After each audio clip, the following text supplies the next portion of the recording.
Evolution of,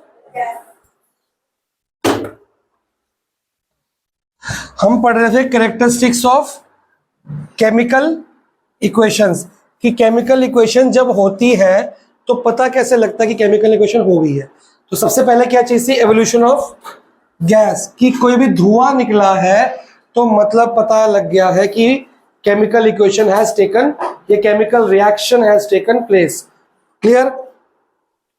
कल तीन तीन बच्चों ने ऐड ऑन किया था ग्रुप में, एक तो साइप्रीत तूने किया था, प्रभसिमर नाम है ना तेरा, उस तूने किया था, एक और बच्चे ने किया था, किसने किया था, एक और बच्चा, ये तो एब्सेंट है आज, अच्छा वो मैथ्स में आता है, क्या नाम उसका, ध्रुव, ध्रुव ने किया था।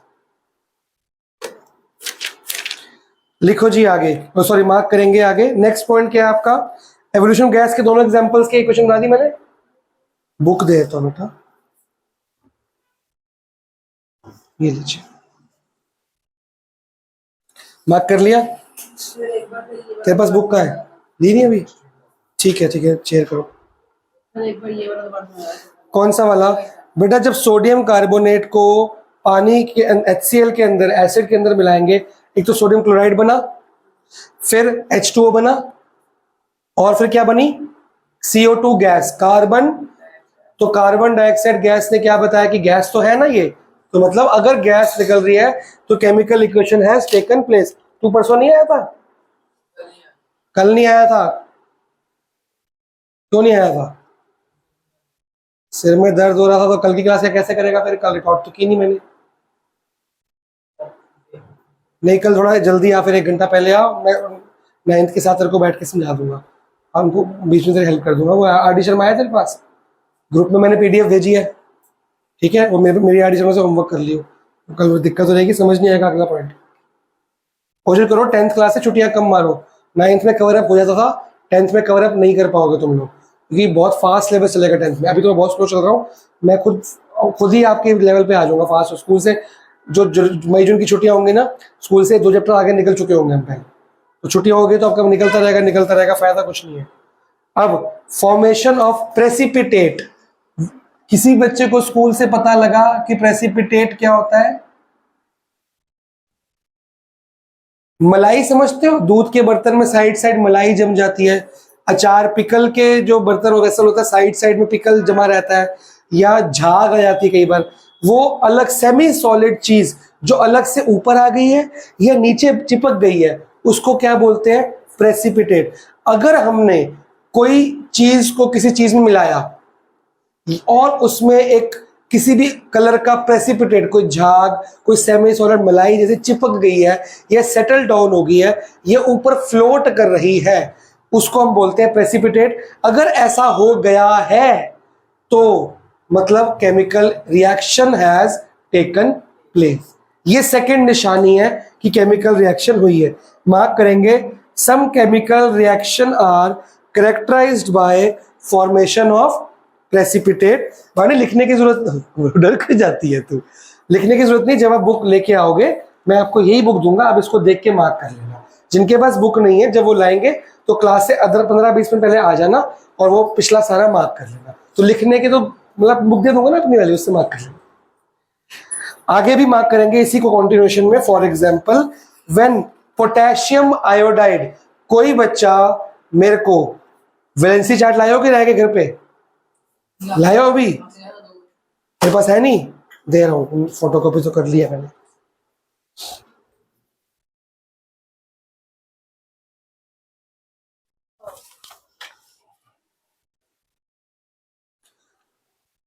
किसको उत्तर नहीं मिला था पिछली बार,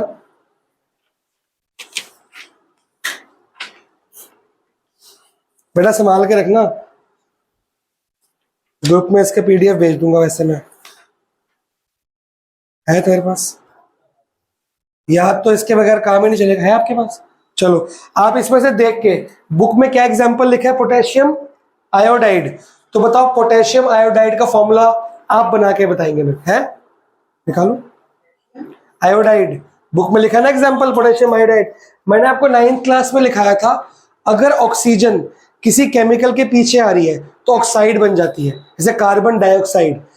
ठीक है, क्लोरीन क्लोरीन है, लेकिन अगर किसी सोडियम के पीछे सोडियम क्लोराइड बन जाती है, तो आयोडीन खुद आयोडीन है, जब किसी के पीछे आएगी तो क्या बन जाएगी, आयोडाइड। तो आयोडीन और आयोडाइड एक ही बात होती है। अब बताइए जी, पोटेशियम आयोडाइड का फॉर्मूला बनाइए, Ki।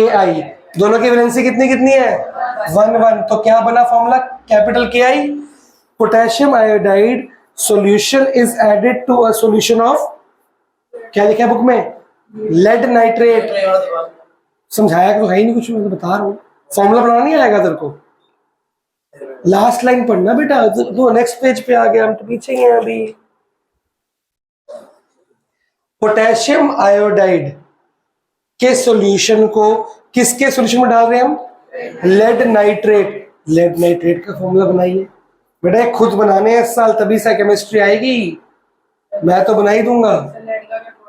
लेड पीबी, लेड देखो यहाँ पे लिखा है, नहीं लिखा, चलो लेड का आपका सिंबल लिख लो बेशक, पीबी। लेड हो गया पीबी।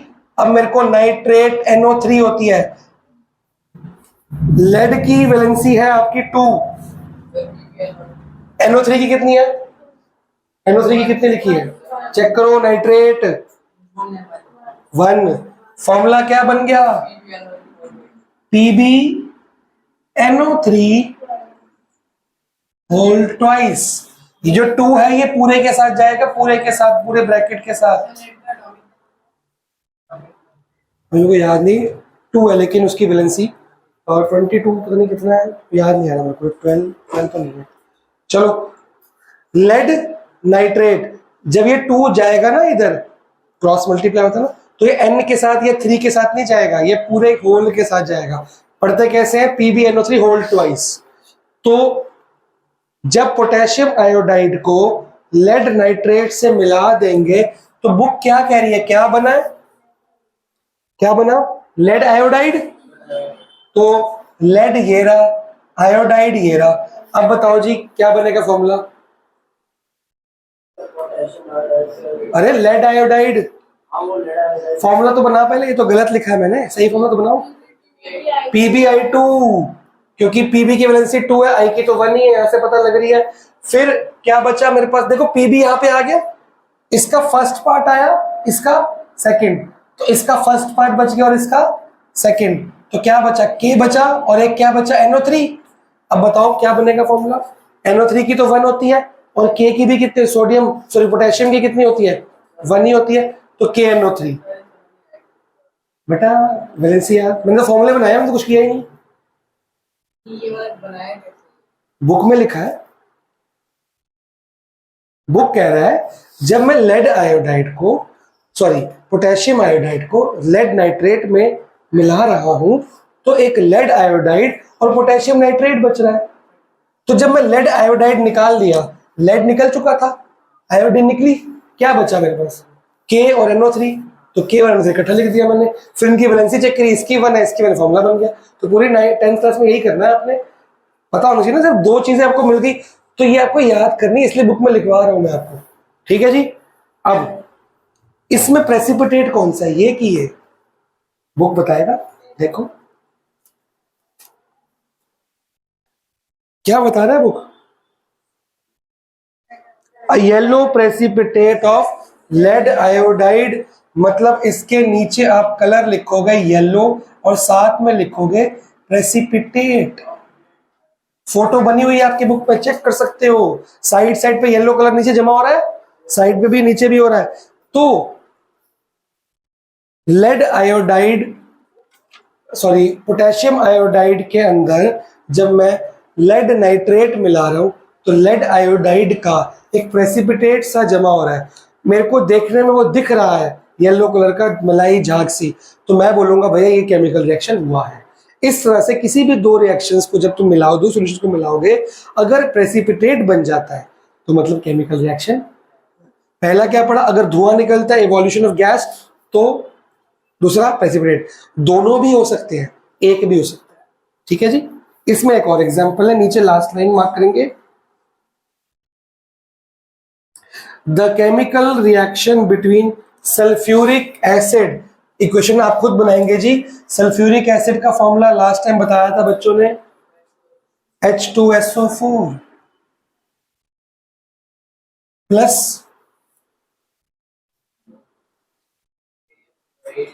बेरियम क्लोराइड लिखा है ना, बेरियम क्लोराइड का फॉर्मूला बताओ, BCl।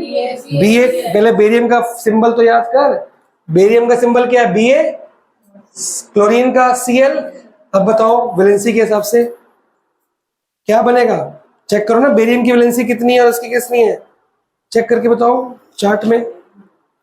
बेरियम है ऊपर, क्लोरीन तो है ही है, बेरियम की 2, BaCl2, ठीक है। आगे, अब आगे बुक क्या कह रही है, क्या बन रहा है, formation of white precipitate of barium sulphate. तो एक तो Ba और सल्फेट का फॉर्मूला क्या होता है, SO4, तो BaSO4 होल ट्वाइस प्लस क्या बचा, ClH2 नहीं, HCl।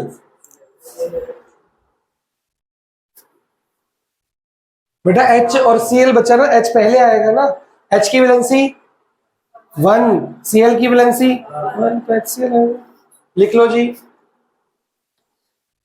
तो इसमें प्रेसिपिटेट कौन सा है, ये जो कलर बताया ना मैंने आपको, और इसमें ना HCl नहीं बनेगा, H2 गैस अलग निकलेगी, Cl2 गैस अलग निकलेगी, HCl नहीं है, ये HCl नहीं है, H2 गैस अलग है, Cl2 गैस अलग निकलेगी। मैं फिर भी कंफर्म कर लेता हूँ, ये ना लिखा हुआ फॉर्मूला मेरे पास, नहीं ठीक था, वो सही था, सही है पहले वाला सही था। ये लो HCl, BaCl2, ये होल ट्वाइस कटेगा क्योंकि Ba की भी 2 है, SO4 की भी 2 होती है, SO4 की वैलेंसी कितनी है, ये 2, और Ba की भी कितनी होती है 2, तो दोनों कैंसिल हो रहे हैं, तो BaSO4 है और HCl है, ये सही क्वेश्चन है। देखो जब तक आपको वैलेंसी नहीं आएगी इक्वेशन बनेगी ही नहीं, इक्वेशन नहीं बनेगी तो फिर आपको कुछ आता ही नहीं होगा, क्यों डालेंगे जब उसकी वैलेंसी 1 आ रही है तो सारी मुद्दा आगे क्वेश्चन पे आके, जब तक आपको ये चार्ट याद नहीं होगा तब तक आप कुछ नहीं कर सकते पूरी बुक में। तो अभी आपका ये MCQ तैयार है, लेड आयोडाइड का कलर बताओ, लेड आयोडाइड का और बेरियम क्लोराइड का,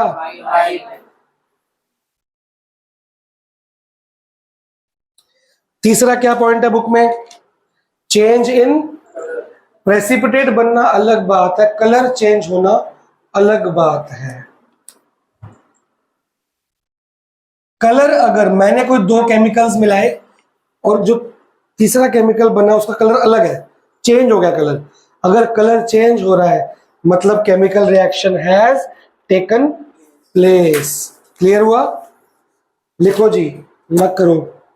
द केमिकल, जो थर्ड लाइन है, फोर्थ लाइन है डार्क वाली, the chemical reaction between citric acid and purple colour potassium permanganate is characterized by change in color from purple to, तो potassium permanganate का colour कैसा होता है, पर्पल, जब उसमें क्या डाल दिया गया, सिट्रिक एसिड, ये आप घर पे भी कर सकते हो, तो उसका कलर पर्पल से कैसा हो गया, कलरलेस। बताता हूं, आप केमिस्ट पे जाओगे, केमिस्ट पे आप पोटेशियम परमैंगनेट मांग सकते हो, वो आपको डब्बी देगा, पाउडर होता है पर्पल कलर का, स्पार्कल जैसे पर्पल होता है बिल्कुल, ठीक है, पॉइजन होता है, बहुत ध्यान से, वो चूहे मारने का काम आता है, ठीक है, तो ये ना हो कि वो हाथ में लगे और मुंह आईज वगैरह कहीं लगा लिया, हो गया कांड, तो हाथ वॉश करना 3-4 बार सोप से। तो वो आपने डिब्बी को खोल लिया, किसी बीकर या किसी ग्लास में, किसमें डाल दो। सिट्रिक एसिड आपको किसमें मिलता है, लेमन में मिल जाएगा, फ्रूट्स के अंदर मिलता है बेसिकली, और लेमन के अंदर, तो लेमन उसमें स्क्वीज कर दो आप, तो वो पर्पल कलर था वो कलरलेस हो जाएगा automatically, it means some chemical reaction has taken place. इसकी क्वेश्चन नहीं बता रहा क्योंकि बहुत मुश्किल है, एक सिट्रिक एसिड का फॉर्मूला हमारे सिलेबस में नहीं है, पहला पोटेशियम परमैंगनेट का फॉर्मूला है KMnO4, हाँ यही फॉर्मूला है, लेकिन अभी आगे काम आएगा, अभी आएगा, ठीक है। इसी के नीचे एक और लिखा है, chemical reaction between sulphur dioxide and sulfur dioxide gas and acidified potassium dichromate is characterized by a change in colour from orange to green. ये फोटो बनी हुई है, कलर्स ही याद करने हैं। ये क्वेश्चंस आपके सिलेबस में है, लेकिन आगे जाके अपने आप आपको मिल जाएंगी, अभी लिखने की जरूरत नहीं है। तो मतलब धुआं निकला तब भी केमिकल रिएक्शन हुआ, प्रेसिपिटेट बन गया तब भी, और कलर चेंज हो गया बाई चांस तो भी chemical reaction has taken place. कुछ घर में पूछना था कुछ? हाँ, ये सब मार्क तो करा रहा हूँ, सिर्फ बोर्ड लाइन मार्क करा रहा हूँ, ज्यादा मार्क नहीं करा रहा मैं। अगला है जी आपके सिलेबस में टेम्परेचर चेंज, चेंज इन। अब टेम्परेचर चेंज का मतलब क्या है, इसमें आपकी दो बातें आएंगी, वो आगे पढ़ाऊंगा। फिलहाल अगर आपने कोई चीज किसी से मिलाई और जिस वेसल में, जिस टेस्ट ट्यूब में, जिस बीकर में आपका केमिकल्स मिले हैं, वो बीकर गर्म हो गया बाहर से, मतलब उसका टेम्परेचर बढ़ गया कि कम हो गया? बढ़ गया। तो अगर बहुत टेम्परेचर बढ़ गया या कम भी हो गया बेसिकली, तो टेम्परेचर चेंज तो हुआ। यहाँ पे इंक्रीज इन टेम्परेचर लिखा है कि चेंज इन टेम्परेचर लिखा है? चेंज में इंक्रीज डिक्रीज दोनों आते हैं। तो अगर बहुत बढ़ गया या बहुत कम हो गया, it means that chemical reaction has taken place. तो बड़ा तो है ना, तब भी ये तो नहीं बोला कि बहुत बढ़ना है सर, ना ज्यादा गर्म ना ज्यादा ठंडा, नॉर्मल रिएक्शन। तो वही तो पूछ रहा हूँ, चेंज होना चाहिए, बस चेंज हुआ तो केमिकल रिएक्शन हुआ। गर्म से नॉर्मल पर आना चाहिए। थर्ड लाइन से the chemical reaction between quick lime, 9th class में आपको क्विक लाइम का फॉर्मूला लिखवाया गया था, CaO। 3 चीजें लिखवाई थी मैंने, याद रखनी है पूरे 10th क्लास में, बुक के पीछे कहीं लिख लो, कॉपी के पीछे, क्विक लाइम या लाइम एक ही बात है। फिर लाइम वाटर या स्लेक्ड लाइम एक ही बात है। और तीसरा आता है लाइमस्टोन। क्विक लाइम और लाइम का मतलब क्या होता है, चाहे वैलेंसी चार्ट पे लिख लो चाहे कहीं लिख लो, इसका मतलब क्या होता है, फॉर्मूला क्या है quick lime? Calcium oxide, calcium oxide. इसका calcium hydroxide. It is not lime water, नींबू पानी, वो लेमन वाटर होता है। Limestone CaCO3, calcium carbonate. Limestone आपका चौक हो गया, मार्बल हो गया, टाइल हो गई, दीवार हो गई, सब कुछ ये भी लाइमस्टोन ही है। अब क्वेश्चन कह रहा है the chemical reaction between quick lime, quick lime मतलब calcium oxide, and water, water मतलब to form slaked lime, calcium hydroxide, calcium hydroxide plus H2O बनेगा। बाद में नहीं, H2O तो निकला ना, ऐसी बनेगी, ठीक है, कॉम्बिनेशन रिएक्शन है। Is characterized by a change in temperature which is rise in temperature. जब मैं इसको इसके अंदर मिला रहा हूं तो यहां पे जो टेम्परेचर है वो क्या हो रहा है, राइज इन टेम्परेचर। मतलब ये जो कैल्शियम हाइड्रोक्साइड बना है ये आप भी घर पे कर सकते हो। बाजार में जाओगे, हार्डवेयर की शॉप पे चूना ले आओ, व्हाइट कलर का चूना, चूना is calcium oxide, quick lime कहते हैं इसको। चूना ले आओ, उसको एक जग में या मग में डाल दो, पाउडर के फॉर्म में होगा, पानी मिला दो। चूना is solid form, powder form में होता है भाई साहब।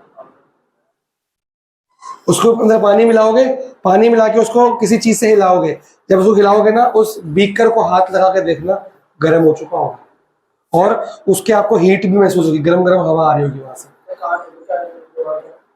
चूना ले आओ दुकान से, पानी मिला दो, उसको हिला दो, बीकर को देखना गर्म हो चुका होगा, तो मतलब हाँ, तो राइज इन टेम्परेचर हो, तो अपने आप के केमिकल रिएक्शन नहीं हो रहा, तो केमिकल रिएक्शन हो रहा है तो राइज इन टेम्परेचर है,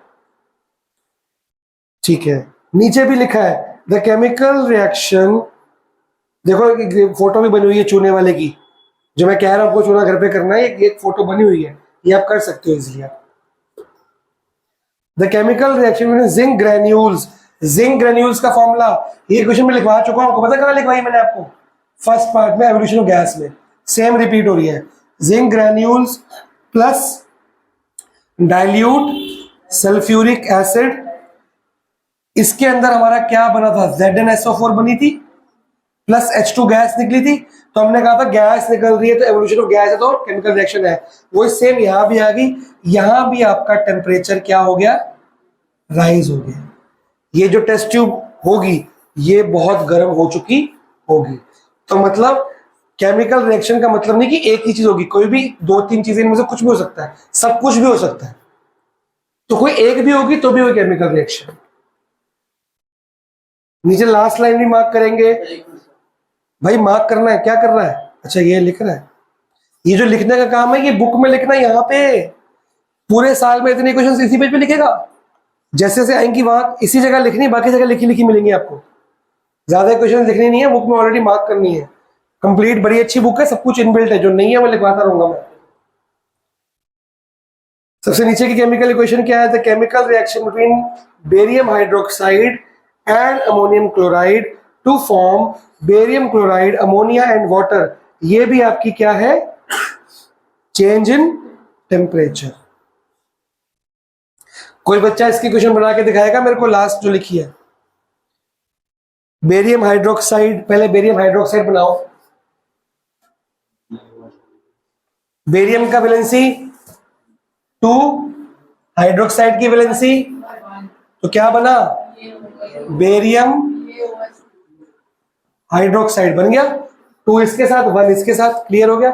प्लस क्या मिलाना उसके अंदर है, अमोनियम क्लोराइड। अमोनियम का फॉर्मूला देखो नीचे लिखा होगा, अमोनिया और क्लोराइड, अमोनियम क्लोराइड, ये रहा अमोनियम क्लोराइड। इनकी वैलेंसी बताओ दोनों की, तो ये ऐसे ही रहेगा फिर, ठीक है। गिव्स, क्या गिव्स कर रहा है, बेरियम यहां से उठाया, क्लोराइड यहां से उठाया, तो BaCl2 ये रहा, ठीक है। आगे और क्या कह रहा है, अमोनिया, अमोनिया का फॉर्मूला NH4 है, अमोनियम अलग हो गया, और वाटर। अभी ये बैलेंस्ड इक्वेशन नहीं है, इसको बैलेंस मैं करना सिखाऊंगा नेक्स्ट क्लास में, ठीक है ना। तो आपने देखो, अगर आपको वैलेंसी चार्ट काफी हद तक याद है तो आप ये बनाओगे, और इसको बनाने का फायदा पता क्या है, जितनी खुद बनाओगे ना याद होनी शुरू हो जाएंगे। जैसे BaCl2 यहाँ भी आया, दोबारा भी आ गया, ये 3 बार और आएगा, आपको याद ही हो जाएगा। फिर एक टाइम ऐसे आएगा आपको बेरियम की वैलेंसी को याद करने की जरूरत नहीं पड़ेगी, आपको फॉर्मूला याद हो जाएगा BaCl2। अगर BaCl2 याद हो गया, हर बार BaCl2 आता है। अब अगर बेरियम जब भी किसी और के साथ रिएक्ट होने के लिए आ गया, आपको BaCl2 याद रहेगा, तो BaCl2 से याद है कि बेरियम की वैलेंसी 2 है, क्योंकि Cl के पास बेरियम की वैलेंसी ये होती है ना। तो BaCl2 अगर फॉर्मूला याद कर लिया तो पता है बेरियम की वैलेंसी ये है। अब बेरियम किसी के साथ रिएक्ट होगा, आपको याद है कि 2 वैलेंसी थी उसके, क्लियर हुआ। जितनी इक्वेशंस खुद बनाओगे, मैं तभी तुमसे बनवा रहा हूं, बनाते बनाते बनाते बनाते बनाते स्क्रीनशॉट हो जाएगा माइंड में। वो जिस दिन हो जाएगा ना, आपकी केमिस्ट्री बहुत स्मूथ जाएगी, वरना बहुत एफर्ट करने पड़ेंगे, खराब मार्क्स आएंगे बहुत ज्यादा। मैंने कहा है ना सिखाऊंगा, ठीक है जी। इसमें भी अब चेंज इन टेम्परेचर में 2 बातें होती हैं, मैं आपको 2 मिनट के बाद बताऊंगा। पहले अगला पॉइंट कर लेते हैं, लास्ट पॉइंट क्या है, चेंज इन फिजिकल स्टेट। वो एक ही बात है, फिजिकल स्टेट ही है। फिजिकल स्टेट कितनी होती है, सॉलिड, लिक्विड एंड गैस। तो अगर कुछ फिजिकल स्टेट चेंज हो रही है तो हम ये कह सकते हैं कि केमिकल रिएक्शन हैज टेकन। जैसे मैं अगर वैक्स को बर्न कर रहा हूं तो क्या स्टेट चेंज हो रही है, सॉलिड टू सेल to gas, solid to liquid, तो मेल्ट हो रही है वैक्स। वो केमिकल रिएक्शन नहीं है, फिजिकल रिएक्शन है, क्योंकि वैक्स दोबारा मेल्ट होकर दोबारा सॉलिड बन जाती है। पर जो बर्न हुई है वैक्स, वो कुछ वैक्स बर्न होके वेपर्स में कन्वर्ट हुई है, वो आपका केमिकल चेंज है, वो रिपीट नहीं हो सकता कभी। क्लियर हुआ कि नहीं हुआ। तो अगर मैं पेपर को बर्न कर रहा हूं तो वो किस फॉर्म में था, सॉलिड फॉर्म में था, वो एशेस फॉर्म में कन्वर्ट हो गया, वेपर्स के फॉर्म में कन्वर्ट हो गया। तो ये सारे बुक में क्या एग्जांपल है, बोल्ड लाइन मार्क कर लो, फटाफट से रीड भी कर लो, खुद ही मन में रीड कर लो, खुद ही बोल्ड लाइन मार्क कर लो, सारी की सारी।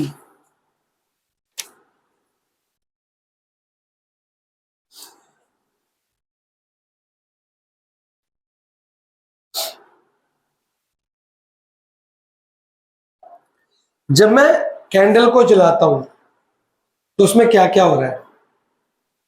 हमने 5 चीजें पढ़ी, evolution of gas, precipitate, temperature, colour और स्टेट। मैं कैंडल जला रहा हूं तो पांचों में से क्या क्या हो रहा है? क्या आप पांचों में से कितनी चीजें हो रही है जो आपको बता रही है कि केमिकल रिएक्शन है? पहला, क्या कोई गैस निकल रही है? Carbon dioxide. दुनिया में सब कुछ कार्बन है, पता है? हर चीज कार्बन है, मैं कार्बन, तुम कार्बन, ये कार्बन, ये कार्बन, ये कार्बन, सब में कार्बन है। क्यों? क्योंकि जब किसी को जलाते हैं कौन सी गैस निकलती है? तो कार्बन डाइऑक्साइड गैस तभी निकलेगी जब उसमें कार्बन होगा। जलाने के लिए कौन सी गैस लगती है? वो हमें एयर से मिल गई, पर निकली कौन सी? तो बाहर से ओ घुसी अंदर, पर निकली CO2, मतलब सी अंदर था। हर चीज में कार्बन है दुनिया में। तभी आपका 4th चैप्टर है carbon and its compound. Carbon इतनी जगह जगह पे है, इतना वास्ट है। क्यों है सब जगह कार्बन, क्यों है? उसके लिए चैप्टर बनाया अलग से, कार्बन एंड इट्स कंपाउंड। इतना वास्ट है, चैप्टर बहुत बड़ा है। क्लियर हुआ? तो एक तो एवोल्यूशन गैस हुई बर्निंग ऑफ कैंडल के अंदर, प्रेसिपिटेट बना नहीं बना, लेकिन कलर चेंज नहीं हुआ। चलो, राइज इन टेम्परेचर हुआ है, गर्म हुई। चेंज इन फिजिकल स्टेट हुआ, तो 3 चीजें आ गई। गैस में कन्वर्ट हो गया ना, ठीक है, वेपर्स में कन्वर्ट होकर उड़ गया वो। तो जरूरी नहीं है कोई एक भी हो सकता है, कोई 2, कोई 3, कोई 4, सारे भी हो सकते हैं। क्लियर हो गया? अब हमने एक पढ़ा चेंज इन टेम्परेचर, जो चौथा वाला पोर्शन था, उस पर वापस आते हैं। वो 2 तरह का होता है।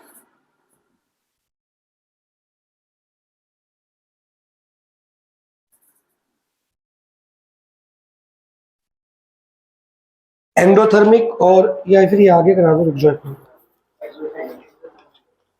चलो अभी करा, 2 मिनट बात कराऊंगा, रुक जाओ इसको, ये टॉपिक बाद में कराऊंगा। अब आपके पांचों पार्ट्स खत्म हो गए। अब आपका नेक्स्ट टॉपिक है, नहीं अभी वो नहीं कर रहे हम। एक पेज नंबर 9 पे आइए। पेज नंबर 9 मेरे को दे दे।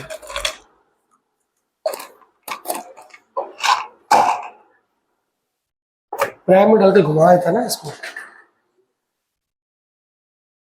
क्यों तंग कर रहा है? Page number 9,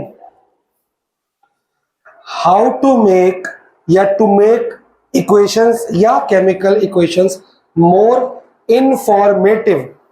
what do you mean by the word informative? Informative equations को, यहां पे किसको इंफॉर्मेटिव बनाना? रिएक्शन को कि इक्वेशन को? क्या लिखा? इक्वेशन को। तो आप इक्वेशंस को किस तरीके से लिखिए कि पढ़ने वाले को उसमें से मैक्सिमम इंफॉर्मेशन मिले। तो वो कैसे लिखी जाएगी?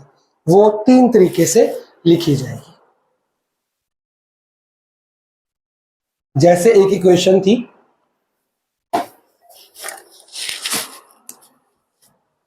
आपने क्विकलाइम ली प्लस वाटर मिलाया, क्या बना?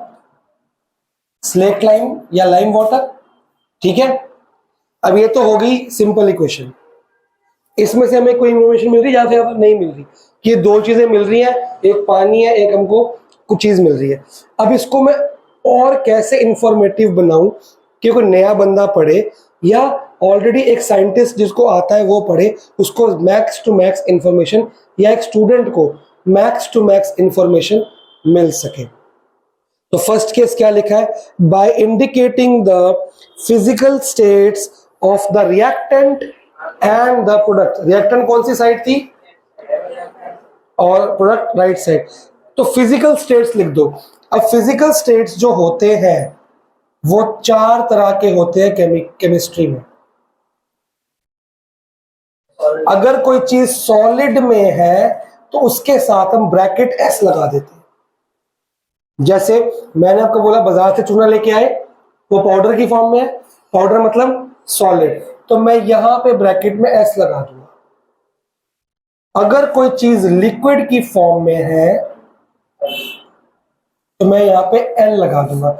एक बात याद रखनी है, जो L वर्ड लिक्विड है वो ज्यादा केमिस्ट्री में यूज नहीं होता। वो सिर्फ वाटर के लिए यूज होता है, और एक दो आइटमें और हैं वो आपको बता दी जाएंगी। उसके अलावा जो पानी के अंदर मिले सॉल्यूशंस भी होंगे उसमें भी हम लिक्विड यूज नहीं करेंगे। हम आपके सिलेबस के अकॉर्डिंग लिक्विड कहाँ का यूज करेंगे, सबसे पहले वाटर के अंदर। क्लियर हुआ? और एक दो जगह और होगा, आपको बता दूंगा कहाँ कहाँ होगा। ठीक है।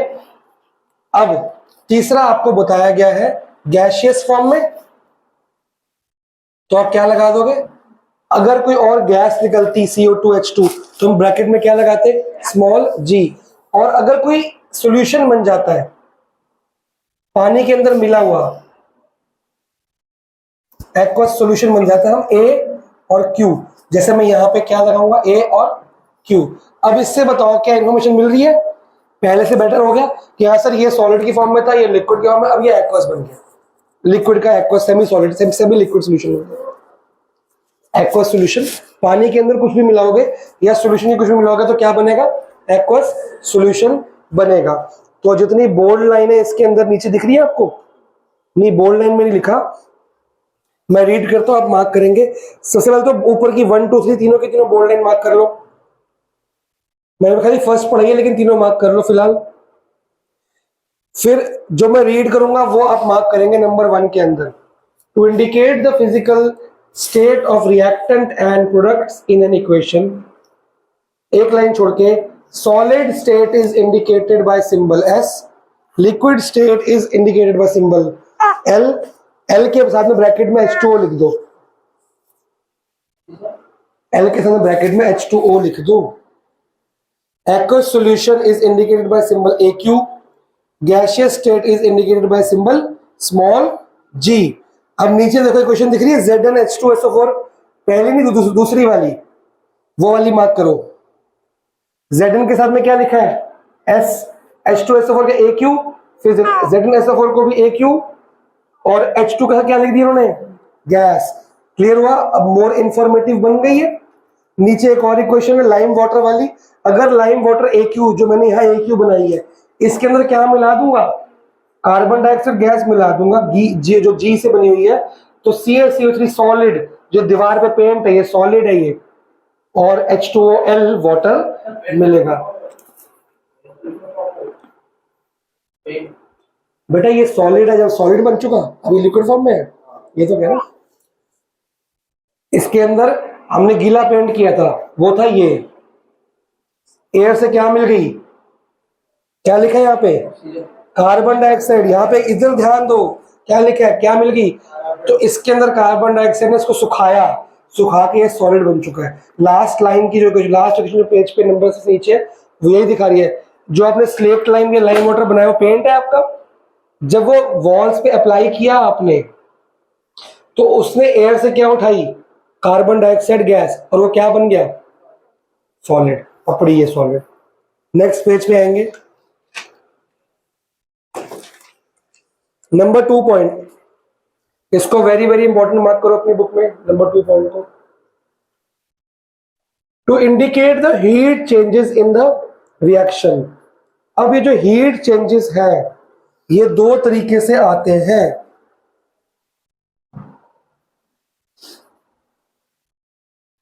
एक होता है हीट चेंजेस दो तरीके से आएंगे, मैं लिख देता हूं।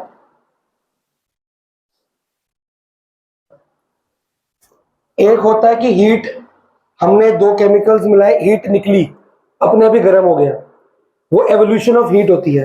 एक हमने गर्म किया, जैसे हम खाना बनाते हैं तो हीट हम देते हैं कि अपने आप निकल आती है, हम देते हैं।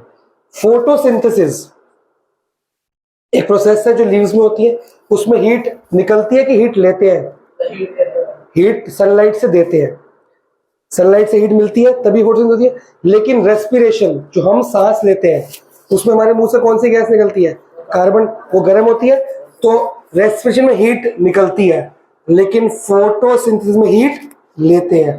तो जिन भी केमिकल रिएक्शंस में हीट हम इनटेक करेंगे उसको हम बोलते हैं एंडोथर्मिक रिएक्शंस। थर्मिक या थर्मल का मतलब क्या होता है साइंस में, हीट। थर्मल का मतलब क्या होता है, हीट। एंडो मतलब इन, इनटेक, ठीक है, और जिसमें हीट इवॉल्व होगी, बनेगी या एग्जिट होगी, तो एक्सोथर्मिक। थर्मिक मतलब हीट, एक्सो मतलब एग्जिट, एक्सो से एग्जिट, एग्जिट में बाहर निकल रही है। तो हम क्या कर सकते हैं, अगर मैंने ये सॉलिड लिक्विड गैस फर्स्ट काम कर दिया, मैं हीट चेंजेस भी लिख देता हूं। जिन जिन रिएक्शंस में मेरे को हीट बाहर निकल रही है एक्सोथर्मिक, मैं यहां पे प्लस हीट लिख देता हूं।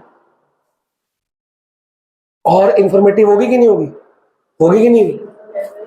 HEAT हीट लिख दिया, इससे पता लग रहा है कि हीट निकल रही है इसमें से। अभी अगर मैं नहीं लिखता, आपको पता है गर्म हो रही है नहीं ना, अब मैंने क्या करा, इसमें हीट लिख दिया, मतलब ये गर्म हुई है, सिंपल सी बात है। नहीं निकल रही फिर क्यों लिखेंगे, जिसमें निकलेगी उसी में लिखोगे ना। क्लियर हुआ? अब जैसे फोटोसिंथेसिस को लिखते हैं, फोटोसिंथेसिस में होता क्या है, क्या दो चीजें, फोटो की रॉ मटेरियल क्या है, एक तो एयर में से क्या उठाती है लीव्स, कार्बन डाइऑक्साइड, और उनके पास रूट्स में से, सॉइल में से क्या जाता है, वाटर। फिर वो क्या लेती है, सनलाइट और क्लोरोफिल, ये होता है ना चार चीजें। तो वो क्या बनाती है, एक तो ग्लूकोज बनाती है,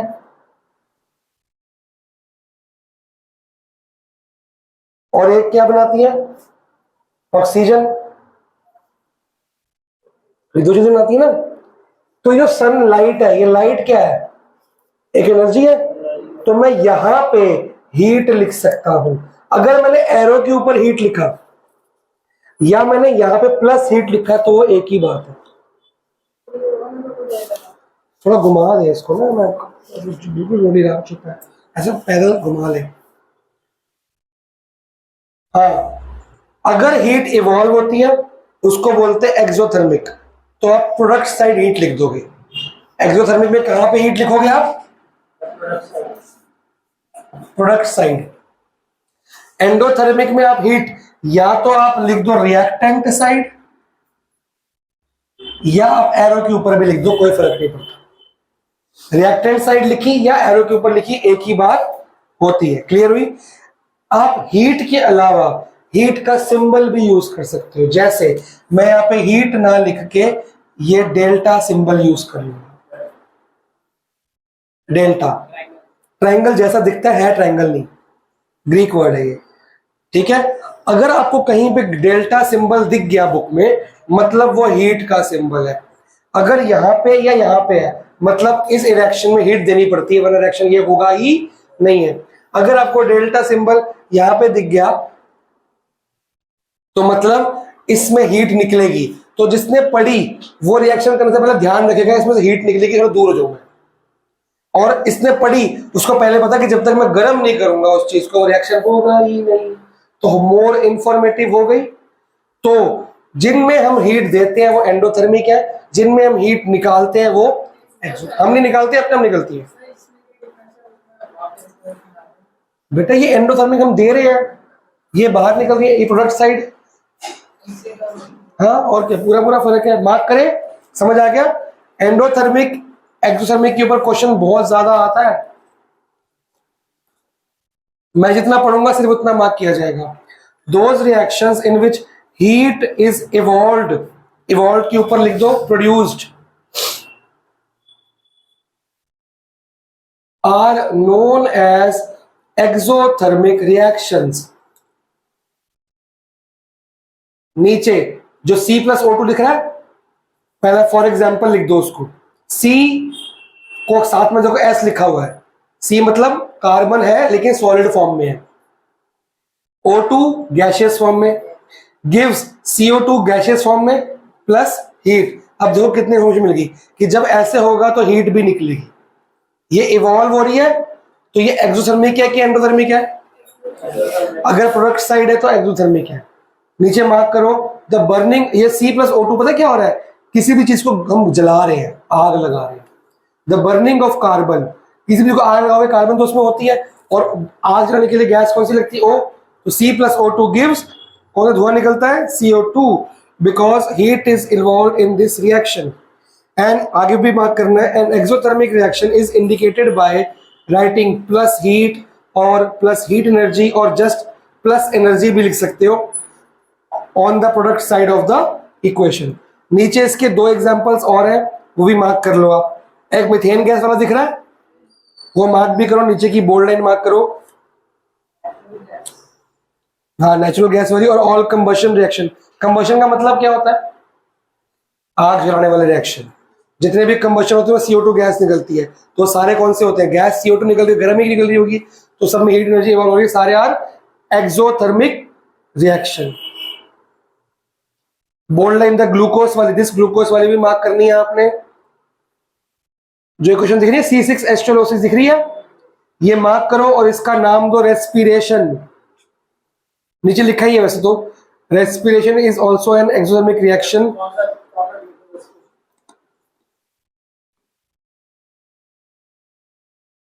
देखो इसके लास्ट में क्या लिखा है? एनर्जी लिखा है ना, तो प्लस एनर्जी का मतलब भी हीट एनर्जी है। आगे भी the burning of magnesium wire in air, सबसे पहले रिएक्शन नहीं किया था हमने? मैग्नीशियम रिबन को जब मैं गर्म जला रहा था तो कौन सी गैस बनी? ये आपका सॉलिड हो गया, ये आपका गैसियस हो गया और ये आपका गैसियस हो गया। ठीक है, तो इसमें यहां पे प्लस में हीट लिख सकता हूं। बुक के ऊपर यहां पे जगह है, यहां लिखो all combination reactions are exothermic. इसका मतलब मैं आपको अगली क्लास में बताऊंगा।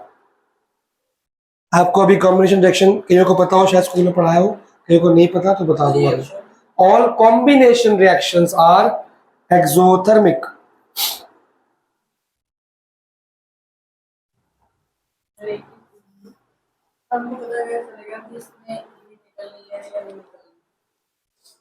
कॉम्बिनेशन रिएक्शन से जब कॉम्बिनेशन रिएक्शन सीख जाओगे तो पता लग जाएगा।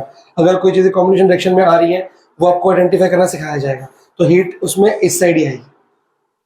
अब सेकंड पार्ट शुरू हो गया। Those reaction in which heat is absorbed are known as endothermic reaction. नीचे एग्जांपल है, nitrogen plus oxygen plus heat, दिख गया? लिखा है ना, nitrogen gas plus oxygen gas gives, sorry gives नहीं, plus heat gives nitrogen oxide, वो भी गैस है, मोनोऑक्साइड, वो भी एक गैस है, तीनों गैस है। अच्छा देखो, मैं H2O लिख रहा हूं, इसके साथ मैं क्या लिखूंगा? मैं स्टेट L। क्या कभी मैं ऐसा लिख सकता हूं, या क्या कभी मैं ऐसा लिख सकता हूं?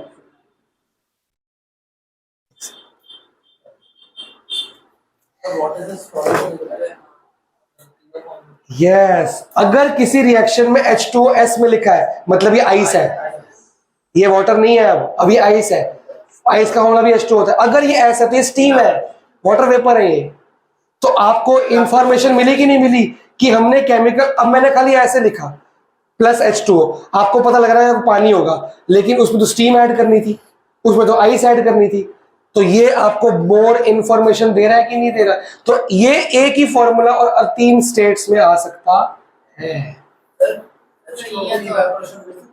इवेपोरेशन तो निकलेगी ना H2 गैस, हाँ तो निकले, प्रोडक्ट साइड आएगी, प्रोडक्ट साइड आएगी, लेकिन ये फॉर्म में आएगी, गैसियस फॉर्म में।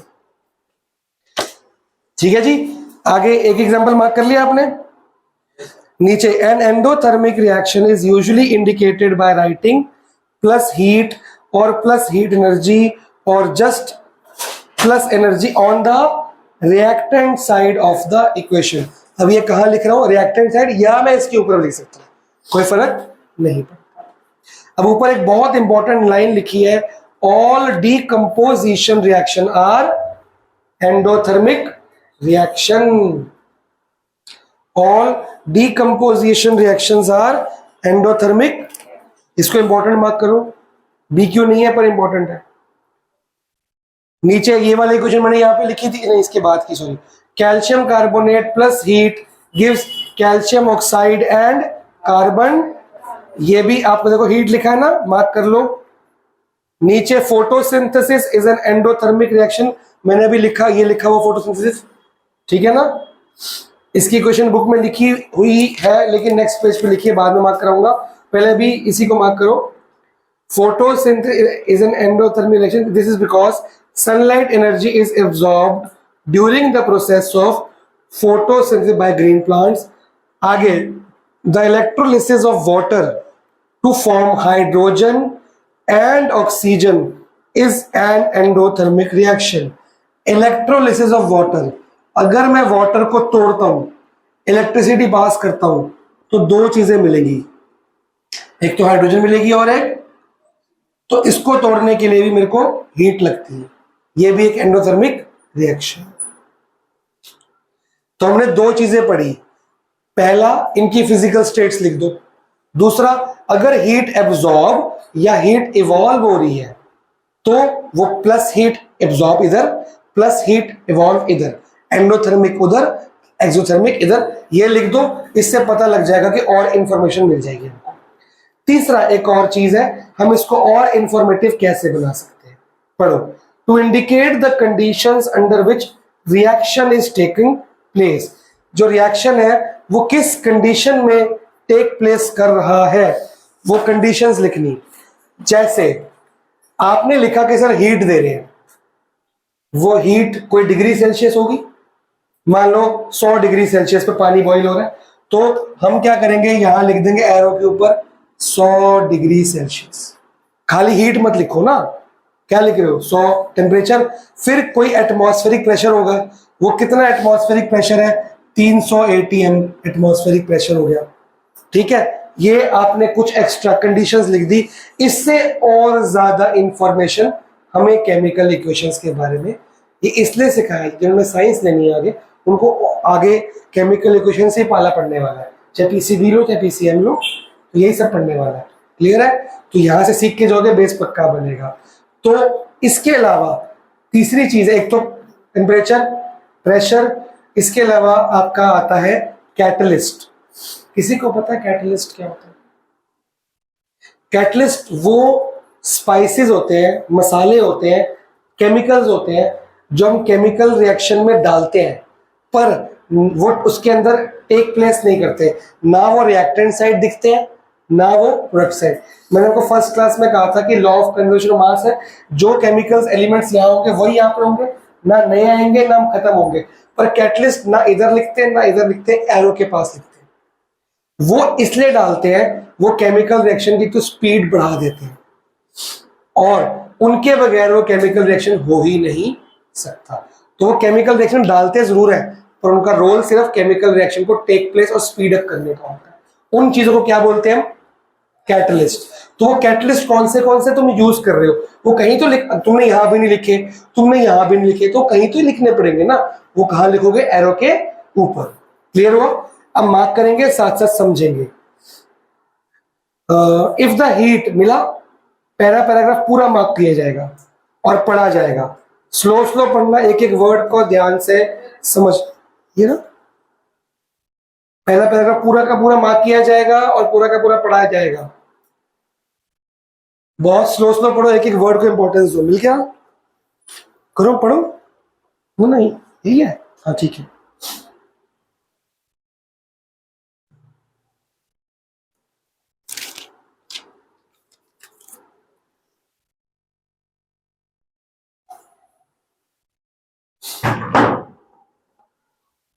कोई वर्ड कोई लाइन तंग करिए तो बताओ। इसमें हीट का डेल्टा बता दिया, कैटलिस्ट की बात हो रही है, टेम्परेचर की बात हो रही है, वगैरह वगैरह। कहाँ पे लिखना है?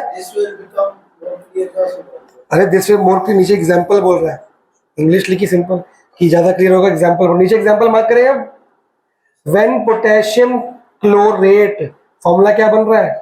KClO3 is heated in the presence of catalyst, it decomposes to form potassium chloride and, अब देखो इसमें कैसे, एरो लिखा हुआ है, एरो के ऊपर डेल्टा लगा, डेल्टा क्या रिप्रेजेंट कर रहा है? ये एंडोथर्मिक दिख रहा है कि एक्सोथर्मिक? एंडो, क्योंकि हीट दे रहे हैं। नीचे MnO2 लिखा है, क्या रिएक्टेंट साइड या प्रोडक्ट साइड Mn या O की बात हो रही है? नहीं। तो MnO2 सिर्फ एक क्या है? कैटलिस्ट। अगर एरो पे कुछ चीज लिखी है मतलब वो ना रिएक्टेंट पे है ना वो सिर्फ एक कैटलिस्ट के तौर पे काम कर रही है। क्लियर हुआ? नीचे मिथेनॉल और methyl alcohol is manufactured from carbon monoxide. The mixture of carbon monoxide and hydrogen gas is compressed to 300 atmospheres pressure, then passed over a catalyst consisting of a mixture of zinc oxide and chromium oxide heated to a temperature of 300 degree Celsius. यहीं तक mark करना है। फिर एक question mark कर low carbon monoxide वाली। तो आप देखो एरो के ऊपर कितना सारा कुछ लिखा है। ऊपर आपको 300 एटमॉस्फेरिक प्रेशर मिल गया, 300 डिग्री सेल्सियस भी मिल गया, मतलब टेम्परेचर है। Zinc oxide plus chromium oxide का आपको कैटलिस्ट दिख गया। कोई बच्चा इसको पढ़ के बताएगा ये एंडोथर्मिक है क्या एक्सोथर्मिक है? एंडो है कि एक्सो है? एक्सो। कहां लिखा कि हीट बाहर निकल रही है? एंडोथर्मिक है ये। बताऊं कैसे? लिखे ना 300 डिग्री सेल्सियस। ये क्या है? हीट का टेम्परेचर। अगर टेम्परेचर 300 डिग्री सेल्सियस गर्म है कि ठंडा है तो हीट दे रहे हैं कि ले रहे हैं? तो खुद भी आइडेंटिफाई करना है। 300 डिग्री सेल्सियस बहुत हीट होती है और अगर वो एरो के ऊपर है मतलब वो दे रहे हैं, एब्जॉर्ब कर रहे हैं। क्लियर हुआ? कैटलिस्ट एक तरह का ये पाउडर होता है जो हम डालेंगे जिसके बगैर केमिकल रिएक्शन टेक प्लेस नहीं कर सकता और वो उसको स्पीड अप करता है, जल्दी कर देता है। नीचे और ऊपर से मतलब नहीं, एरो पे मतलब है, नीचे ऊपर एक ही बात है। ठीक है जी। अब देखो तो ग्रीन प्लांट्स आगे मार्क करो। Make food by, next page पे आपके ऊपर फोटो क्वेश्चन बनी हुई है, मैंने बोर्ड पे लिखी भी थी। तो इसमें सनलाइट और क्लोरोफिल लिखा है, ये आपकी कंडीशंस हो गई। क्लियर हुआ? तो पहला कड़ा आपने सिंबल्स SG, AQ और L ये डाल के फिजिकल स्टेट आप दिखा दो। दूसरा हीट दे रहे हैं कि हीट ले रहे हैं, वो एंडोथर्मिक है कि एक्सोथर्मिक, वो भी दिखाओ। तीसरा और जो कंडीशन है, सनलाइट दे रहे हो, क्लोरोफिल चाहिए और कुछ सामान चाहिए, वो एरो के ऊपर नीचे कंडीशंस लिख दो जिससे इंफॉर्मेशन केमिकल इक्वेशन मोर इंफॉर्मेटिव बन जाती है। यहां तक कोई डाउट? ठीक है। आपके 2 टॉपिक कवर हो गए। अगली क्लास में कॉपी सब लोग लेके आएंगे। आते ही हम बैलेंसिंग ऑफ इक्वेशन सीखें। बैलेंसिंग प्योर मैथमेटिकल तरीका है। कई लोग लिख के करते हैं, कई लोग ओरली करते हैं। जिनको ओरली समझ आ जाती है, अगर आंसर ठीक आते हैं तो वो लिख के करने की प्रैक्टिस नहीं करेंगे, ओरली करेंगे। जिनको नहीं समझ आती है वो लिख के करेंगे। मैं दोनों सिखा दूंगा एक बार आपको। ठीक है। अगली पूरी क्लास बैलेंसिंग के ऊपर डिपेंड है और बैलेंसिंग होते ही हाफ चैप्टर खत्म भी हो जाएगा। अगली क्लास लेकिन ट्यूसडे को होगी साइंस की। ठीक है। कल मैथ्स क्लास तो टाइम पे जैसे होगी। कल आपका क्या है? फ्राइडे। कल मैथ्स क्लास, फिर मंडे भी मैथ्स क्लास, सैटरडे छुट्टी है। ठीक है।